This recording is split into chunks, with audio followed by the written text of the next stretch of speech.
Dados santri itu dilatih melogika apa yang dibawa Rasulullah SAW. Polemik tentang damel maulid niku bid'ah napa boten niku panjang. Sayyid Muhammad tenggene Khaulal Ikhtifal.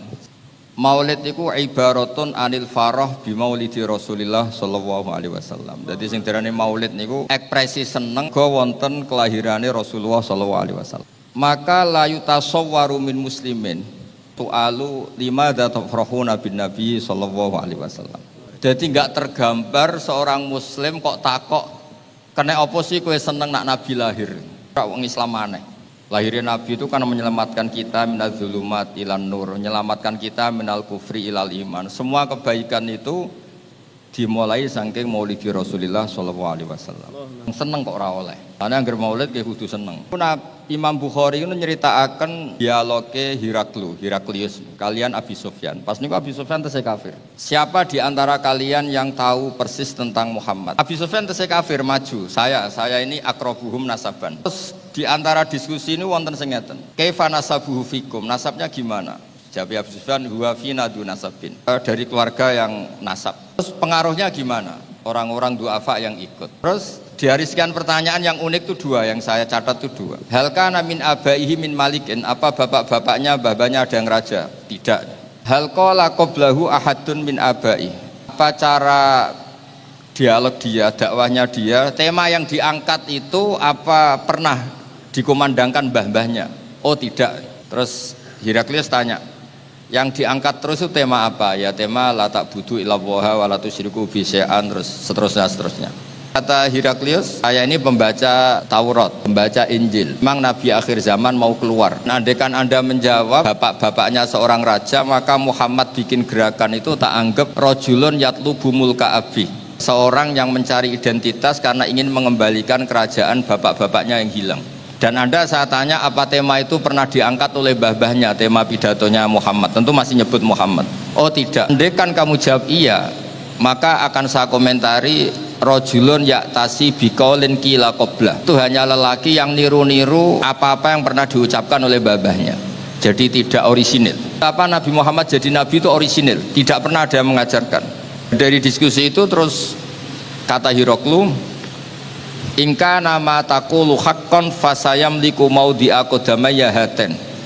Kalau yang kamu katakan benar, maka suatu saat yang mengaku nabi itu yang bernama Muhammad suatu saat pasti menguasai yang saya tempati sekarang ini. Tahu, dan suatu saat itu akhirnya ditaklukkan oleh Sayyidina Umar radhiyallahu anhu. Oleh Syarah Bukhari oleh Ibnu Hajar al-Asqalani ada pertanyaan, kaifa saghalil Bukhari al-istidlal biqaulihim, qaulihim termasuk Heraklius, terus Sahibu Ilya, termasuk Abi Sufyan yang saat itu masih kafir.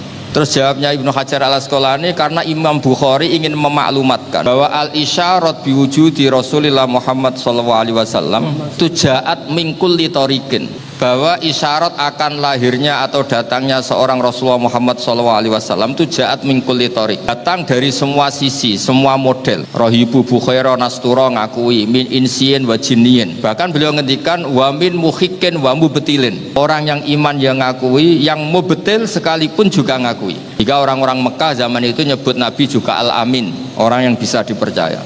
Diroyah-diroyah seperti ini harus diteruskan oleh kangkang, oleh babak, sehingga hadat din ini kuat. Kuat itu artinya secara diroyah memang logis. Saya utarakan lagi. Jadi misalnya Anda tidak bisa mencari dalil Maulidur Rasul, cukup pakai diroyah, pakai kajian. Maulid itu apa? Maulid itu ibaratun anil farah bi maulidi Rasulillah sallallahu alaihi wasallam. Maulid itu adalah ekspresi seneng karena ada kelahiran orang Rasul yang menyelamatkan kita, yang mengajarkan kita, yang memandu kita mencari ridhonya Allah Subhanahu wa taala. Tentu setelah itu kata Sayyid Muhammad, la yutasawwaru min muslimin su'alu limadza tafrahuna bin nabi sallallahu alaihi wasallam. Setelah itu tentu tidak kebayang ada orang menggugat kenapa kamu senang lahirnya Nabi. Kita tentu tahu kul bi fadlillah wa bi rahmatih fa bidzalika falyafrahu. Jadi tentu lahirnya Nabi itu fadl yang luar biasa. Dato' Sayyidah Khadijah ini memang agak unik. Beliau mengirimkan Maisarah untuk ngecek Nabi tenan ta ora. Terus ada kesaksian alamatin nubuwah, badha dinikah karena berdasar itu boten dadi Nabi nganti 15 tahun. Setelah dari Gua Hira Rasulullah niku kaget karena nggak ngerti kalau itu malaikat Jibril. Kulon bolak-balik matur, memang syaratnya Nabi itu nggak ngerti, justru nggak ngerti itu kelebihan karena itu orisinil. Bab niku disebut Allah ma kunta tadri mal kitab walal iman. Kamu itu nggak ngerti iman itu apa gitu. Nah sampean dadi kiai kan ngerti. Ben wong ngandel ibu khusyuk, terus omongan hati-hati. Nak kagum mbek perkara terus muni tabarakallah masyaallah. Jadi terus bergaya soleh. Agama niku ora usah gaya-gayanan. Itu bisa diuji secara ilmiah. Makanya Khadijah datang ke Waraqah bin Naufal. Waraqah itu imro'an tanas sorofil jahiliyah. Dia penginjil, dia pembaca Taurat. Langsung Waraqah bilang, yang kamu temui di Gua Hira itu an-namus alladzi jaa ala Musa. Itu ya namus yang unzila ala Musa. Terus kelihatan kalau alamati nubuah ini benar. Iku Waraqah langsung ngendikan ngeten. Ya letani aku nufiha jat'at id akhrajaka qaumuk. Saya berharap saat itu masih kuat ketika engkau diusir kaum kamu. Nabi janggal. Saya kok diusir? Ya saya ini orang baik, dipercaya banyak pihak kok diusir. Ternyata betul. Setelah jadi nabi sekitar 13 tahun karena hijriyah itu awal hijrah itu Nabi sekitar umur 53 tahun. Nabi betul ngalami akhrajahu qaumuk. Akhirnya pindah ke Medina. Betapa dalailun nubuwah itu begitu absolut.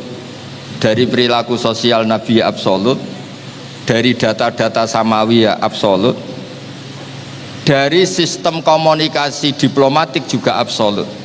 Karena Hiroklu itu tidak Islam, Abu Sufyan saat itu ya belum Islam, Sohibu Ilya ya saat itu tidak Islam. Semuanya diskusi tentang teori tentang Muhammad, ya tentu mereka menyebut Nabi Muhammad yang yas'umu annahu nabiyyun.